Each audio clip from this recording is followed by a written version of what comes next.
За сайн уу манайхан Crime Story сүүхтэй ирээд тавтай морил та манай сувгийг анх удаа сонсч байгаа бол энэхүү сувг маань болсон явдал болон бидэд гэмт хэргийн талаар ярьдаг ярилцдаг юм сувг байгаа.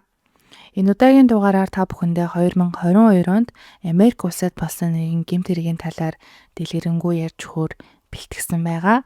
За ингээд шууд хэрэглүүгээ орцгоё.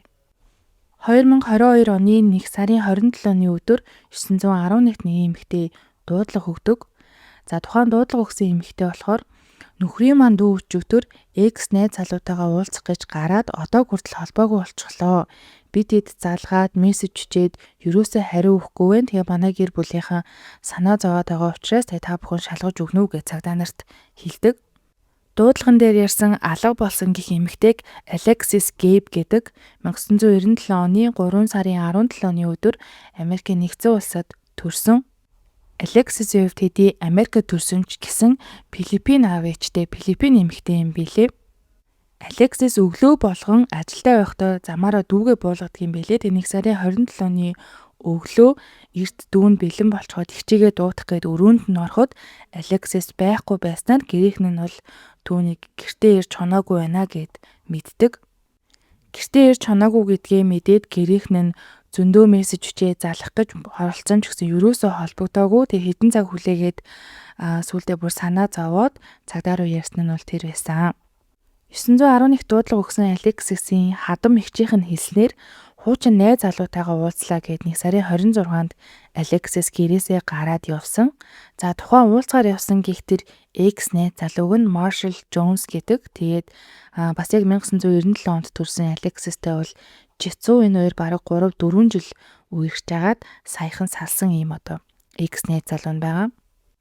Alexis-ийг гэртээ ирээгүй байна гэдгийг нь мэдснээс хойш хэдэн цаг хүлээсний дараа гэрийнхэн нь өдрийн 1 цагт цагдаад дуудлага өгсөн.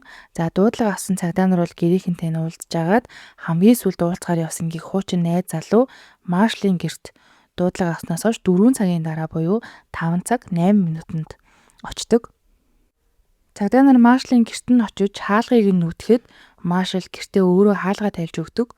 За тэгээд Marshall цагдаа нараас ямар хэрэгээр явж байгааг нь сонсоод тийм ээ би уулзсан нь бол үнэн. Гэхдээ манайхаас өчигдөр хэдэн цаг байжгаад буцаад явсан гэж хэлдэг. Тэгээд Marshall уцаа гаргаж ирээд мессежээ харангаа манай гэрийн гадаа өчигдөр 6 цаг 38 минутанд гадаа ирчлээ гэж над руу мессеж бичсэн байна. Тэгээд би урт талын хаалгаа очиж онгоолгоод Alexis-ийг бол гэртээ оруулаад бид 2-3 цаг хамт байжгаад Alexis 9 цагийн үед буцаад явсан гэж цагдаа нарт хэлдэг. Alexis Marshall-ийн гэрээс нь гарахдаа би дүүтэйгээ уулзах шаардлагатай байгаа учраас ингээд эрт явлаа гэд 9 цагийн үед гаражаар нь дамжаад өөрийнхөө унаж ирсэн машинаа унаад явсан гэж хэлсэн. За гэхдээ Marshall-ийн хувьд болохоор би түүнийг бол харих гэж байна гэж бодоогүй найзтайгаа уулзгаар явж байна гэж дотроо бол сэжгэлсэн. За тэгээд яг гэртээ харсан юм уу яасан ийсэн гэд би бас оройн мэдмээр санагдаад 11 цагийн үед залгаад мессеж утсан боловч тэр ерөөсөө уцаа авахгүй мессежэд нь бол ерөөсөө хариу өгөхгүй байсан гэж цагдаа нарт хэлдэг. Тэгээд цагдаа нарын хувьд бол уг нь бол нөгөө хуучин найз залуугинд нь буюу экс найз залуугинд нь ирж гинэ гэж бодсон боловч Marshall бол ерөөсөө тэгж бодоогүй байсан. Тэгээд битээр баг 3-4 жил үерхэж байгаа салаагүй гэж хэлдэг. Ерөөсөө тийм салсан тухай бол ерөөсөө цагдаа нарт мэдээлэл өгдөггүй. Тэгээ Marshall-ийн хандлага бол байгаа байдал нь ямар ч тийм сэжиг төрхөөр биш. Нилийн одоо тийм санаа зовсон байдалтай. Би яаж туслах уу? Би ч гэсэн олмоор байна. Сүүлд надтай уулзсан болохоор үнээр хэцүү байна. Надад одоо юу хийхийг минь хэлчихвэл би та нарт ингэж чадхаараа туслая гэсэн ер нь тийм хандлагатай байсан. Цагдаа нар Marshall-ийн хэлсэн Alexis-ийн найзтай нь холбогдоод үтсэн. Тэгээ найзыг нь Maria гэдэг Alexis-ийн хамгийн сайн найз нь.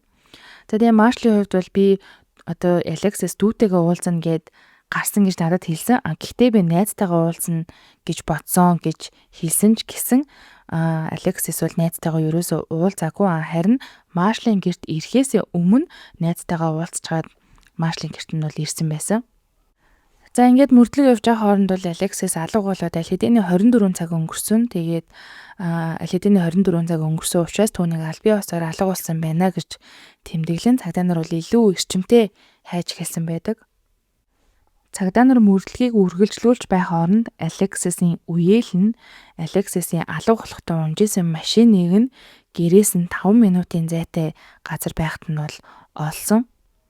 Тэгээ үеэл нь машиныг нь таниад олсон даруйда шууд ойртоод машиныг нь хаалганаас нь татаад нийх гээд үтсэн чинь машин нь нээлттэй байсан. За нэмээд машиныхын түлхүүр нь машин дотроо хийсэн. Тэгээ унаж явсан хүн нь нэлийн сандарч яарч орхиж явсан юм уу гэмээр машин доторх бол үнэхээр эмх цэгцгүү харагддаг. Үеэл нь мэдээж цагдаа дуудаж Алексисын машиныг нь цагдаа нарт хүлээлгэж өгсөн. За цагдаа нар тэр авийг нь шалгаж агаад Алексисын утсыг нь машинаас нь 200 метрийн цаанаас бас олдог. За Алексисын утас нь олдохдоо утасныхаа кейснээсээ утас нь бол ингээд салчихсан. За тэгээ утас нь зүгээр нэг унаад эвдэрсэн биш. Одоо дахиж ашиглахгүй болохын тулд хин нэгэн албаар эвдэлсэн нь бол илт байдалтай олдсон. Тэгээ Алексисын утас нь бол дийлэгц батарей хэсгээр ингээ хоёр хуваагдчихсан ашиглах бүр ямар ч боломжгүй байдалтай олдсон. За тэгээ цагдаа нар Алексисын утсыг нь аваад утасныхаа түүхээс нь харахад хамгийн сүүлд алга болсон оройн буюу 1 сарын 26-ны өдөр оройны 9 цаг 30 минутанд хамгийн сүүлд утас нь бол асаалттай байж агаад түүнээс хойш бол унтраад дахиж үл ерөөсөө асаагаагүй тийм датаг бол цагдаа нарт харуулдаг.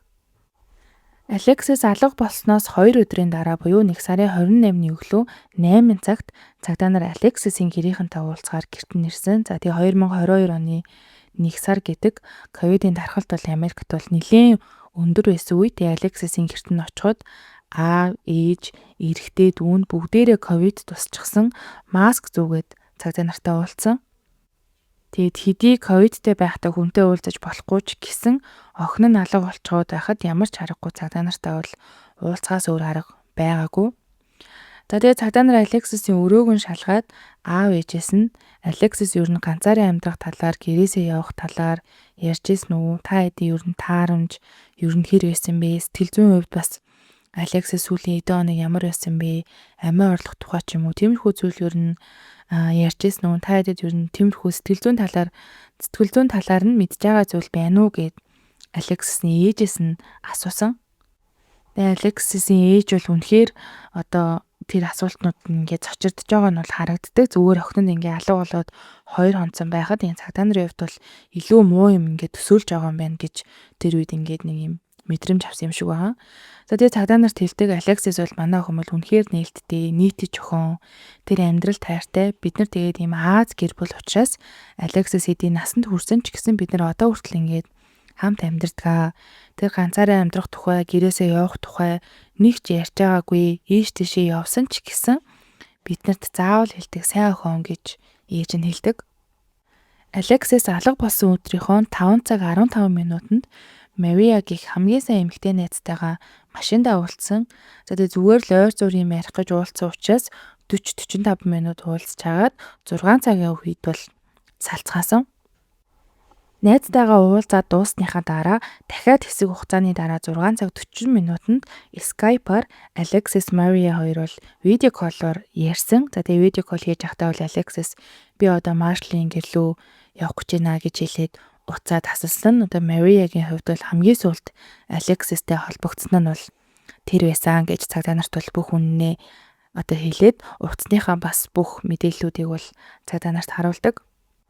Алексисыг алга болохоос 1 сарын өмнө Зул сарын баярын үеэр Алексисийн машины арын дугуй гэрийнх нь байрны доор зогсоол байхад нь хин нэгэн албаар юм зоогоод хаалчихсан байсан. Тэгээ эхний удаад бол Алексис ерөөсө тоогоогүй өөрөө янзлсан ч гэсэн энэ үйлдэл нь дахиад 2 удаа давтагдсан учраас Алексис нэлээд санаа зовоод айгаад цагдаад хүртэл мэдгдсэн байсан. Алексисийн аав ээж нь л мдээгүй болохоос биш яг үнэндээ 11 сард Алексис Маршал хоёр бол салсан. За тэгээ салаад удаагүй байхдаа 1 сарын дараа 12 сард Алексис шинэ найз залуутай болсон юм элэ. Алексисийн хамгийн сайн найз болох Мария тэгээ цагдаа нарт бол хэлсэн. За Маршал Алексис хоёр бол салсан. Гэтэ Маршал салахыг ерөөсөө хүлээн зөвшөөрөхгүй байгаа. Тэгээ би чамтай л хамт байхыг хүсэж байна. Хэрвээ чи надтай хамт байхгүй л чи өвхөн эсвэл би өвхөн энэ төр гэд нэлийн юм сүрдүүлэх маягтай мессежүүд бол Алексис руу явуулаад байсан гэдгийг нь хийлдэг. Тэгээ найз нь бол тэр дугуй хаглаад байсан хүн ч гэсэн Маршал байхаа гэж таамаглаж байгаагаа мөн цагдаа нарт бол хэлдэг. Алексисийг алга болсны маргааш нь буюу нэг өдрийн дараа цагдаа нар Маршалын гэрт очиод ярилцаад үзэхэд цагдаа нар бол зүгээр л одоо хамгийн сүүлд уулзсан хуучин найз залуугаас нь мэдүүлэг авч ийна гэж бодсон бол гэрийнхэнтэй за тэгээ найзтай нь уулзсныхаа дараа Маршалыг бол салтаа хүлээн зөвшөөрөхгүй тийм токсик X байсныг нь мэдээд Алексисийг бол бас юм сүрдүүлж ирснийг нь мэдээд энэ удаа бол арай өөр зорилготой Маршалын гэрт 1 сарын 28-ны өдөр буюу Алексисийг алга болсноос 2 өдрийн дараа дахиад өглөө бол очсон. За тэгээ цагдаа нар Маршалтай уулзаад бид нар одоо болтол Алексисийг олохгүй л байна. Чи түүнтэй холбогдох гэж үзсэн үү гэд асуусан чинь Маршалаас би бас мессеж өчээд залах гэж үзсэн болохгүй байна гэд цагдаа нарт хэлдэг. Тэгээ цагдаа нар энэ удаад Маршалыг сэжиглэж байгаа учраас танаа гэрийг чиний өрөөг одоо харж болох уу гэд одоо Маршалыг нэг сэжиглээгүй юм шиг зүгээр энгийнээр асууж утсан. Алексис алга болоод 48 цаг бараг болсон байна. Тэгээ хамгийн сүүлд чамтай уулзсан учраас бид нар танаа гэрийг бол ингээ үзэх шаардлагатай гэж бодож байна. Гэхдээ бол энэ бол заавал биш. Бид нарт хүчээр одоо үзэх хэрэг одоогоор бол байхгүй байна. Харин хэрвээ тийж зөвшөөрөх юм бол бид нар бол юм үзэх гэсэн юм аа гэж цагдаа нар бол Маршалд одоо санал тавьсан гэх юм уу. Маршалын амьдарч байгаа байшин нь Маршалын ээжийнхэн сүүлд суусан нөхрийнх нь буюу хойд аавынх нь байшин юм бэлээ. Маршал тэгээд энэ бол манай байшин биш ээ. Тэгээ манай хойд аавын байшин. Би түүнээс ядаж залгаа зөвшөөрөл авъя гэд залгсан чинь аав нь за ок гэд зөвшөөрснөөр цагдаа нар бол гэрт нь нэвтэрч чаддгаа. Цагдаа нар гэрт нэвтрээд үзэхэд бол сэжиг төрүүлэхээр зөвлөл нэгч байгаагүй. Энгийн л өрөө, энгийн л нэг байшин байсан. Тэгээ цагдаа нар бараг 10-аад минут гэрийг нь тойрч харж үзэж хагаад буцаад бол байшингаас гарсан. Байшингийн гадаа гарч ирээд чи нэгэн л одоо биднэрт тусалж байгаа юм чинь биднэрт чи уцаа шалгуулахыг зөвшөөрөх үү гэхэд Маршал тэгэл гэдэг. Тэгээ яг үүндээ бичлэг мэдүүлгээс харахад бол Маршал үнэхээр л юм туслахыг хүсэж байгаа нь бол илт харагддаг. Маршал утас шалгах зөвшөөрлөлтөөр гарын үсэг зурхын тулд цагдаа нартай хамт цагдаагийн газар машинтайгаа хамт дагаж ирдэг. За тэгээ цагдаагийн газар ирээд гарын үсгээ зураад уцаа үлдээгээд буцаад ажил руугаа явах шаардлагатай гэд машиндаа суух гэж байхад нь цагдаа нар бол энэ чиний машин үү? Машины чи халтгаан шалгаж болох уу гэхэд Маршал анх удаа эргэлзэж байгаа нь бол харагддаг. Тэгэд Маршал бол шууд би та нарт одоо гэрээ үзүүлсэн уцаа үлдээгээд явлаа. Ажил руугаа явах шаардлагатай байна. Би энд бараг 2-3 цаг болчихлоо. Бүр нэгэнгүй шалганы явал би амжихгүй. Одоо явах хэрэгтэй байна гэд нэг л юм сэжигтэй баймаар юм уу гэмээр тийм үйлдэлүүд бол гаргадаг. Тэгээд ч одоо энэ бол миний машин биш ээ. Манай бас хойд аавын машин учраас би одоо шууд ингээ үзүүлж болно гэдгээ бол мэдэхгүй байна гэж цагдаа нарт хэлдэг. Тэгээ уг нь бол одоо Маршал машиныг шалгах хүртэл бүх зүйлээ шалгуулж тусалж исэн. За тэгээ зөвшөөрмөргүй байсан ч гэсэн Маршал багаажаа ингээ халтхан нээж харуулсан болоод багаажаа хаагаад бол ажилдаа тэр өдөр явсан. Алексис алга болоод аль хэдийн 72 цаг өнгөрсөн. Тэгээ цагдаа нар бол мэдээж хамгийн сүүлд байсан Маршалын л нөгөө ойр очмоос нь мэдүүлгээ ингээд үргэлжлүүлээд явуулаад байгаа. За тэгээ Алексис алга болсноос 3 өдрийн дараа буюу 2022 оны 1 сарын 29-ний өглөө цагдаа нар дахиад л Маршалын гэрт нь ирээд нөгөө яриад байсан хойд автаа нь уулзаж мэдүүлэг авдаг. 2022 оны 1 сарын 26-ны орой 6 цагийг 30 минутын орчинд би гэртээ ирсэн. Тэгээ Алексис манад бол дандаа л ирж идэг. Тэгээл ирээл буцаал явцсан байдаг. Хаяа мдээгүй байхад ирсэн л байж идэг. Тэгээ би нэг тоодоггүй. Яг 26-ны өдрийн хувьд бол би түүнийг бол манай гэрт байгааг нь бол ерөөсөө хараагүй гэж цагдаа нарт хэлдэг. Цагдаа нарыг мөрдлөгөө үргэлжлүүлж байх хооронд Алексисийн гэрийнхэн бол зүгээр суугаагүй. Тэгээ гэрийнхэн нь найзууд нь гээд бүгдээрээ хамт хайж исэн. Тэгээ зарлалын самбар Алексисийн зургийг ингээд тавиа сошиал медиагаар ч гэсэн нэлээд эрчимтэй бол огноо бүгдээрээ хайсан. Тэгээ Маршалын байшинд болохоор ямар ч хяналтын камер байхгүйсэн учраас цагдаа нар Алексисийг яг хэдэн цагт Маршалын гэрт нэрсэн байна, яг хэдэн цагт буцаад явсан байна гэдгийг нь харахын тулд Маршалын байшингийн яг өөдөөс харсан байшингийн эзэнтэй нь уулзаад камерыг нь шалгах одоо тийм зөвшөөрлөл хүсдэг. Тэгээ цагдаа нар байшингийн эзнээс нэг хачирхалтай зүйл сонссон нь Маршал өмнөх өдөр нь өөрөө тэр одоо хөршийнхөө гэрт нь ирээд танад камер байгаа юу? Энэ камер ер нь хэр хол бичдэг вэ? Хэр одоо ийм сайн фокустай бичдэг вэ? Би өөрөө ингээд харж болох уу гэх мэт зүйл асуугаад уулзсан юм билээ. Тэгээ цагдаа нар камерыг шалгаад үзэхэд харамсалтай нь бол хангалттай тийм сайн харагддаг тийм камер бол байгаагүй. Цагдаа нар хойд автаа нь ярилцж агаад маршал бол хувцас унраа баглаад явсан. Тэг хэсэг ирэхгүй гэсэн. Гэхдээ бол цагдаа нар шууд сэжиглэж эхлээд маршал руу залгаад үцхэд маршал бол мэдээж хариу өгөөгүй. Тэг бүх зүйлээ одоо өгөөд нээлттэй туслая гэдээсэн гинт лоор сураггүй чимээгүй болоход цагдаа нар бол за ер нь маршал ямар нэгэн зүйл нуугаад байна гэд шууд мэдсэн. За ингээд ганц тусалж исэн нөгөө маршал нь ор сураггүй алга болсон учраас цагдаа нар бол нэг биш бүр 2 хүн олох шаардлагатай болсон. Тэгээ Алексисийн банкны картнаас нь цагдаа нар алга болсон өдрөө ер нь юу хийж байсан бэ гэдгийг нь шалгаад үзэхэд тухайн алга болсон өдрөө 6 цаг 25 минутанд буюу одоо маршалын гэрт нь ирэхээс өмнө машинда бензин хийгээд 4 минутын дараа 6 цаг 29 минутанд хөдлөөд явсан нь бол харагддаг. За тэгээ энэ нь бол Алексисийн хувьд бол хамгийн сүүлдээ бодтой харагдсан тийм дүрс нь болж таарсан. Маршал уг нь Алексисийг 9 цагт гэрээс нь гараад явсан гэж хэлсэн боловч 9 цаг 30 минут хүртэл Алексисийн утас маршалын гэрийн ойролцоо заасан байсан учраас 9 цаг 30 минут хүртэл маршалын гэрт нь бол Алексисийг байсан гэж цагдаа нар бол үзэж байгаа. Тэгэхээр маршалыг бол буруу санаж гинүү эсвэл худлаа ярьж байна гэж цагдаа нар бол бодсон байгаа.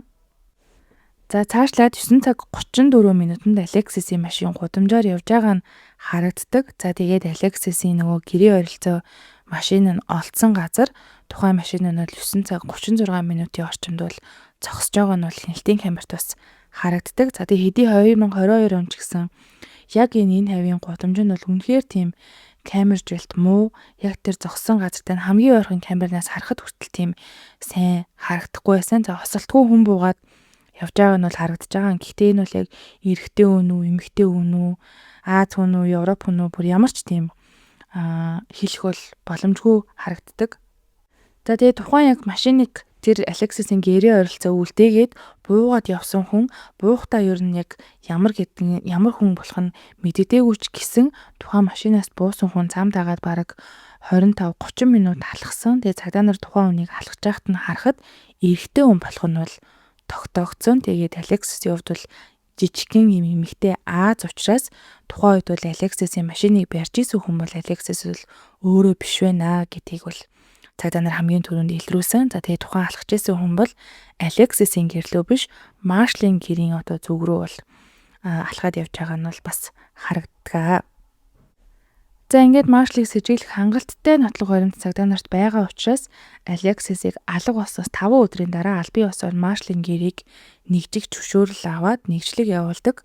За тэгээ маршалын өрөөний хажуугийн нойлт нь бараг 10-аад ийм сав цэвэрлэгээний бодис байсан. Тэгээ цагдаа нарыг гэрт нь нэвтрэхэд шууд ийм цэвэрлэгээний бодисны ийм хүчтэй үнэр бол шууд цагдаа нарт үнэрсэн гэдэг. За бас нэг олсон сонирхолтой зүйл нь байны өрөөнийх нь одоо тийм хөшгөн бол ерөөсөө байгаагүй. Тэгээд нөө хойд аваас нь асуухад уг нь бол байдаг юм аа. Гэтэ яагаад байхгүй болсныг нь мэдэхгүй байна гэж бас цагдаа нарт хэлсэн байдаг. Цагдаа нар маршалыг бараг хайгаад 1 сар болсон ч гэсэн бүр ямар ч сураг ажиггүй байж агаад түүнийг төрсөн хичээндээ хэд хонсныг цагдаа нар бол олж мэдээд очоод ихчтэй нь уулздаг. За тэгээд уулзаад маршалын байсан өрөөг нь нэгжээд үзэхэд гараар бичиж гисэн тийм ямар нэгэн газрын байршил руу хэрхэн очихыг дэлгэрэнгүй тайлбарласан нэгэн тийм цаасыг бол олсон. Тэгээ цагдаа нарын хувьд болохоор хэрвээ энэ одоо цаасан дээр тэмдэглэжсэн байгаа энэ байршлын дагуу бид нар зөв явж чадах юм бол магадгүй Алексисийг олно. За эсвэл одоо хамгийн муугаар батхад бид нар Алексисийн цогцыг ч юм уу олох боломжтой гэж бодсон. Тэгээ маршалын хувьд бол нөгөө цагдаа нар өөрийнхөө нууцыг, машины GPS гээд бүх зүйлийг нь шалгана гэж мэдчихсэн учраас гэртээ уцаа үлдээгээд машинаас үлдээгээд алхаад яваад исэн нь бол тэр байсан юм бэлээ. Тэгээ тийм ч болохоор цагдаа нарт уцаа өгье, гэрээ үзүүлье, яаж туслах уу гэд нэлийн юм уулгамж байгаадсан нь бол ойлгомжтой байсан. Тэгээ маршалын гэрээ ойролцоох нэлийн хэдэн ой модтой хэсэг цагдаа нар бол яг нөгөө заасан байршлын дагуу ингээ хайгаад үзэхэд харамсалтай нь бол юу ч олж чаддаггүй. Тэгээ энэ хугацаанд мэдээж нөгөө Алексисын гэр бүл охиныгоо өвчлээ гэж өрөөсөө бодохгүй л байгаа. Тэгэл охин амьд хүрээд ирнэ. Алексисыг одоо ингээ алга болчихсон учраас хамтдаа ингээд ямар нэгэн газар руу цугтцсан байх энэ тэгээ дандаа ингээл аль болох өхөөгүй гэд ингээ сайнаар батхыг бол гэр бүлийнх нь бол хичээж исэн. Маршал орц ураггүй алга болсноос хойш нэг ч удаа өөрийнхөө яг үндсэн өөрийнхөө утсыг бол ашиглаагүй. Өөрийнх нь нэр дээр байдаг банкны картуудыг бол бас алийг нь ашиглаагүй. Ямар ч тийм дижитал ер нь тийм уул мөр үлдээхгүй, орс ураггүй усан тайсан чулууш хэлийн гинт одоо алга болчихсон. За энэ хооронд бол цагдаа нар нөгөө Алексисын утсан дээрээс нь олцсон маш жижигхэн ДНХ-ийг шинжилгээнд өчгсөн байсан. Тэгээ өчгөөд хүлээжсэн тэгээ нэлээд жижигхэн ДНХ олцсон учраас энэ нь бол бараг тийм сар гарны хугацаанд бол хариунд буцаж ирсэн юм билээ. За тэгээ хариунд буцаж ирээ ДНХ илэрсэн үнэ нь мэдээж маршал болж таарсан. Тэгэхээр маршал бол энэ хэрэгтэй холбоотой нь бит нотлох баримтаар бол ингээд нотлогдож байгаамаа. Маршлаас ч тэр Алексисээс ч тэр ямар ч ор сураггүй бүр сураг олдохгүй нийт 4 сарын хугацаа өнгөрсний дараа эцэст нь маршлыг Вашингтоны нэгэн хотод байгааг нь цагдаа нар бол илрүүлээд баривчлагаар 2022 оны 6 сарын 1-ний өдөр бол тухайн байшил дээр нь очсон. Цагдаа нар маршлын байгаа байшилд нь очиод хаалгыг нь тогшоод маршлыг гарч ирэхийг бол шаарддаг. За тэгээ маршал гинт одоо ингээд хаалгаа нээж гарч ирээд хутга барьчихсан цагдаа нар руу бол шууд дайрч эхэлсэн. Тэгээ цагдаа нар гайхаад балмагтаад маршлыг нэг удаа буудсан. Тэгээ маршал буудуулсан даруйдаа шууд хутгаа аяад цус алдаад ухаан алдсан. Тэгээд цагдаа нар бол шууд ингээд анхны тусламж үзүүлэх гэж хичээсэн боловч харамсалтай түүнийг аварч чадалгүйгээр маршал бол газар дээрээ амьсгал хураасан. За ингээд маршал 25 наснда өөрийнхөө хуучин найз бүсгүйгээ алга болсон хэрэгт сэжиглэгдэж байх үедээ буудуулан амнасаа алдсан. Тэгээд цагдаа нар бол Алексис 1 сарын 26-ны өдөр маршлаас харилцаагаа бол бүр мөсөн ингээд салахаар шийдсэн. Тэгээ угаасаа шинэ найз залуутай болчихсон байсан.